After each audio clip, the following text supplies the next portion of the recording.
Welcome to the University of Northampton Popular Music Podcast. Hi there, my name is Dr. Stace Constantinou. I'm a senior lecturer and the programme leader for popular music at the University of Northampton. So we're lucky enough to have our amazing third year band, One Way Ticket, here with us today. There's 6 of you in your band, but sadly there's only 4 of you with us in the studio today. Yeah, Tom and Al, our drummer, and our other guitarist, they can't make it, unfortunately, so you've just got us lovely people. So I'll just introduce the band who are here today from left to right as I look at them. So we have Ethan on our far left. I play guitar and I produce the band. I'm Jazz. I'm the lead vocalist, or one of the lead vocalists of the band, and I help with writing melodies and just general songwriting in general. I'm Shayna, I'm the other lead vocalist. Also help with melodies, writing lyrics, and yeah. I'm Kirby, I'm the bassist, so alongside Tom, working to hold the groove. Also help out with songwriting, and you'll notice me as the one pulling a stank face on stage. And I play piano as well, that often helps.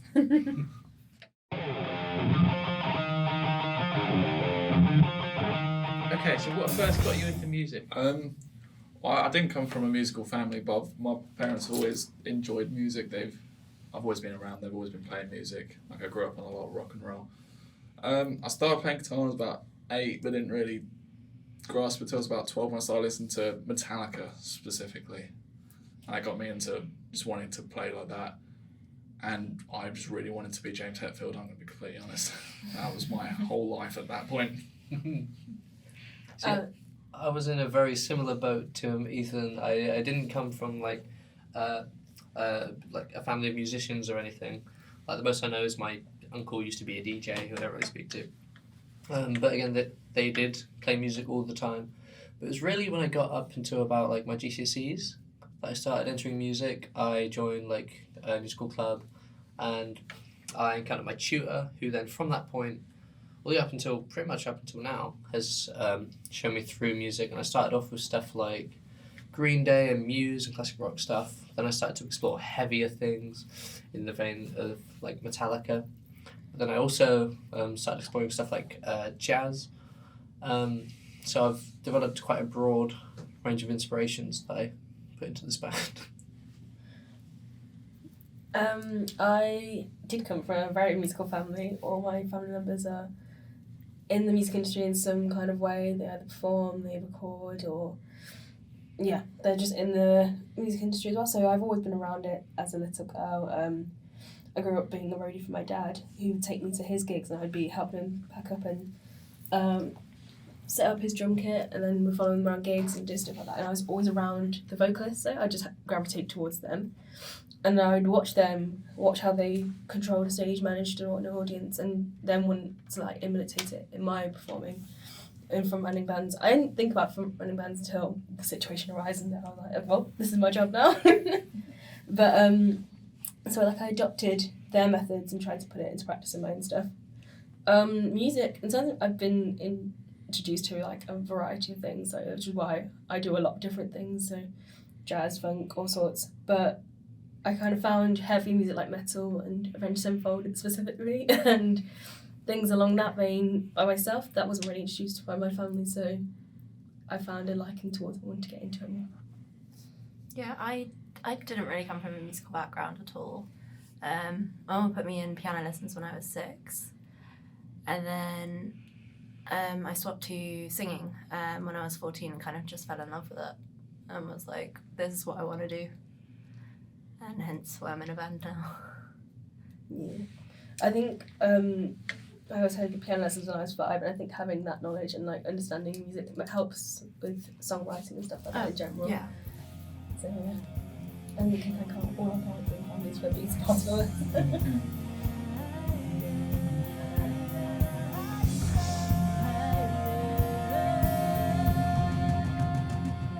Who or what inspired you to join or form One Way Ticket? So the Northampton Music Festival was going on just after first, or the summer after first year, and the question arose, who would anyone like to perform? Like, we could maybe form groups and stuff, and we all happened to be in the room and we were like, yeah, we'd like to do stuff. And Ethan actually went round seeking us, so that's how I got into One Way Ticket. And we, after that festival, it was meant to just be a one-time thing, but we actually decided we quite enjoyed performing with each other and writing with each other, so we decided to continue it and take it a lot further. Yeah, I think we also worked really well together. Like, just the dynamics of the whole group, it just made everything a lot easier to be like, oh yeah, we're going to do this. Yeah. Yeah, definitely. One Way Ticket sort of happened because I started a band before One Way Ticket with myself, Kobe, and Al. We were going to do like a metal thing. I was doing the vocals for it, but that sort of just never really came to anything. But we wanted to do stuff together, and me and Al had the thought of we should get someone to do actual, like, be who actually is a singer, not me. And so we got Jazz, and then you got Shayna, and it was cool having the two vocalists in there, kind of like had like a double track live feel, which I enjoy. It was fun.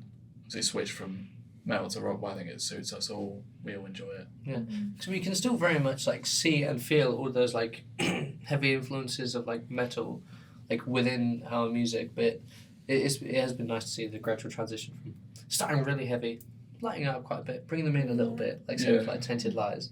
Yeah. It's been a very cool experience.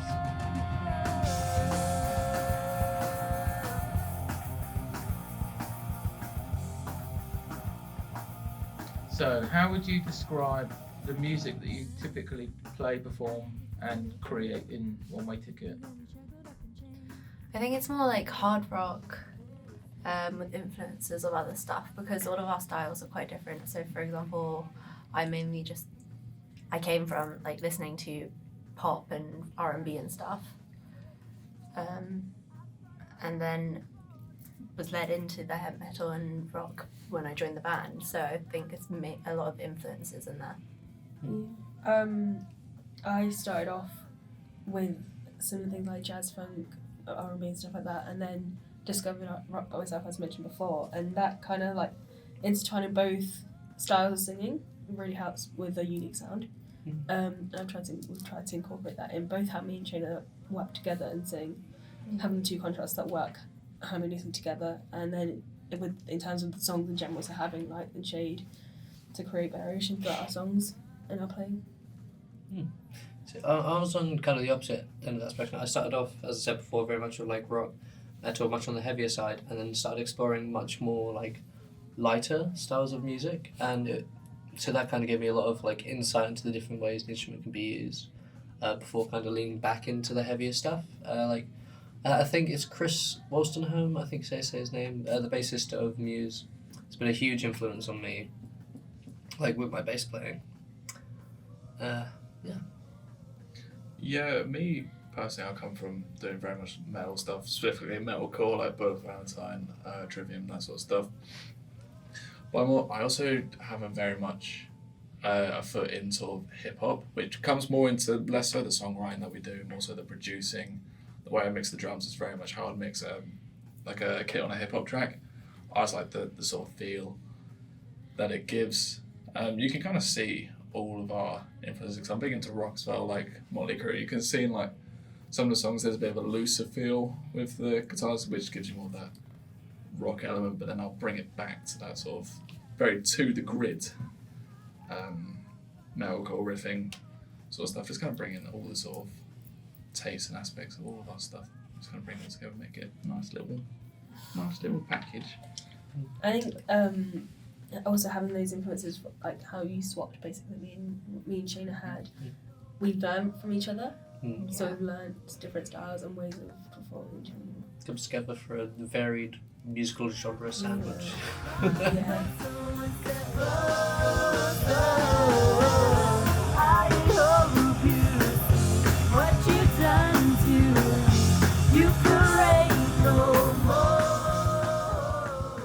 So what's your creative process like? So we normally start off with either Al or Ethan coming up with a guitar riff, and we look to embellish that riff. So we'll work on a general structure for the rest of the song. So either me and Jim will pitch ideas, and Kobe, of where we think this song should go next after that riff. So how we can turn that into like either a verse or a chorus. Tom will then add a groove, which will a lot of the time change the complete feel of it, and we'll be like, okay, so we'll do this with it instead.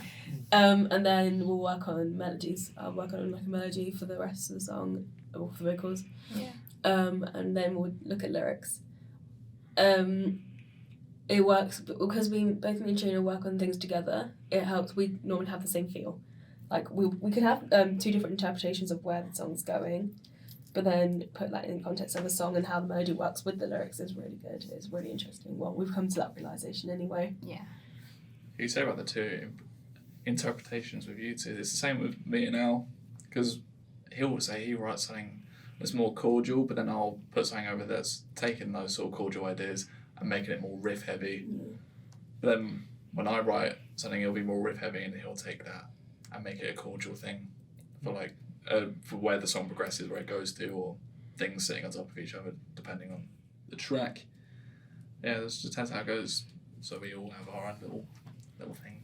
Yeah. We've toyed with the idea of changing our structure of how we write songs in general, just to create more variation, because we don't want to run into the issue of making our songs sound the same. So we know we have a method and it works clearly, and we've toyed with the idea of switching it around, or like starting with drum and bass and then working backwards, or just swapping things around in general. Okay, so you're writing songs. How many songs have you written altogether now? About 5, 6. 6 or 7, I'm pretty sure. 6 or 7? Yeah. 6 or 7 songs. And the listeners who are interested in you are lucky enough that you've released your first song through, is it Spotify? You're on Spotify, is that right? Tell us about where we can find you online and everything. We're on all streaming platforms. The track is Rain No More by One Way Ticket. Make sure you get the O of one with the slash through it, because we're really cool and we did that. We've also got our Instagrams, One Way Ticket UK, which is the same as the Facebook, same as the YouTube, same as TikTok. They're all the same. And you can, through that account, find all our personal accounts, because we are all tagged on that account somewhere. Now you'll see like a variety of stuff from any images we get from gigs, any videos from gigs, or like say we're in a rehearsal booth, we're playing around with something, we'll post a clip, and just general like progress and little things that we're doing. It gives you a little bit of an insight to how we're working as a band. All the links down below, so you can link to One Way Ticket wherever you like. Who would you most like to collaborate with? Paramore. That's a big question. Yes, that one's a good one. I think you say Paramore, do you actually mean Hayley Williams? No, I mean Paramore. Okay. Old school Paramore. Riot. Brand new Paramore. Me personally, I would love to do something with Muse. Muse, I am a little Muse fanboy. Anything with You're Muse. not very synthy though. Jump for. That's true. Like the person I'd love to do something like Rebecca Massard, but that doesn't really fit Yeah. the vibe of So- One Way Ticket. I would say I think Metallica fits the vibe of One Way Ticket. Or Demi. In some ways. Or Demi. What do you like about being students at the on the popular music course at the University of Northampton, apart from the vending machine? I think mainly the facilities, because there's just like kind of everything that we need here. A very nice desk. Yeah. I'm very Yes. thankful Well, for that's that. what drew me to the course. Is I saw a picture of inside the studio, and I was like, I need to be here. Mm. Gonna look nice. And I was personally really looking forward to all the people, like different kinds of people, because one of my options was going to like a conservatoire, but I ended up coming here. And I'm very glad I did, because I met loads of different people from loads of different backgrounds. And we also covering loads of different things within the industry, doing some education, doing some recording, doing some philosophy, and doing just a little bit of everything and anything, and really establishing what there is that we can do, explore. It's been very nice. This uni in general is a safe place. It's like a home. Mm. Everything we need is here. The lecturers are so supportive and they help us in all of our progression. So like, it's a safe spot for us to come back to and to reconvene and to rehearse. Spend an ungodly amount of time rehearsing. And recover by the vending machines when we're done rehearsing. Good culture. Full circle back to the vending Basically, machines. So you did mean it about the vending machines? Oh yeah, Yeah. the vending Okay. machines. They're convenient.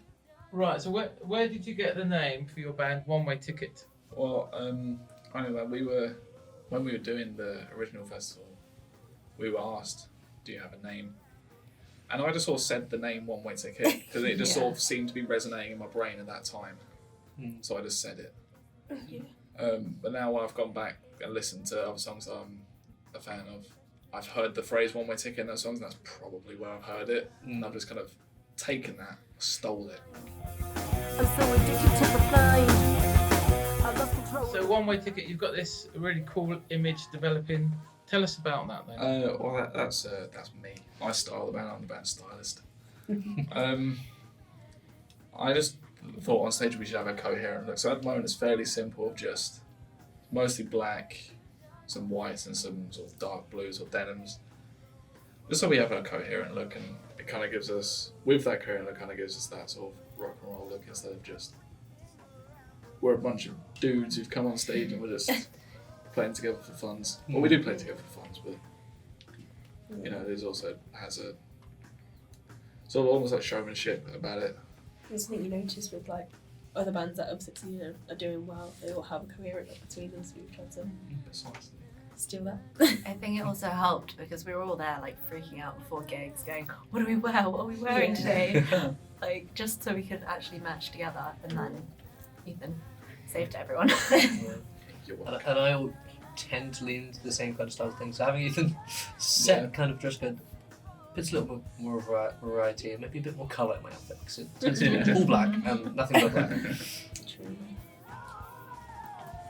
So thank you so much for joining us today.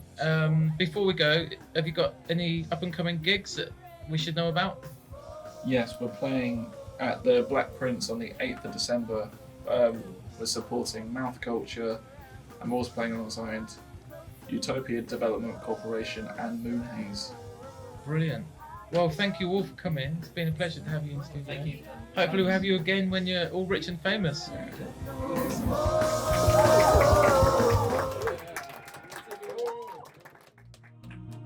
Thank you so much for listening to our podcast. If you found it enjoyable or interesting, please like and subscribe, and even leave a comment down below if you like.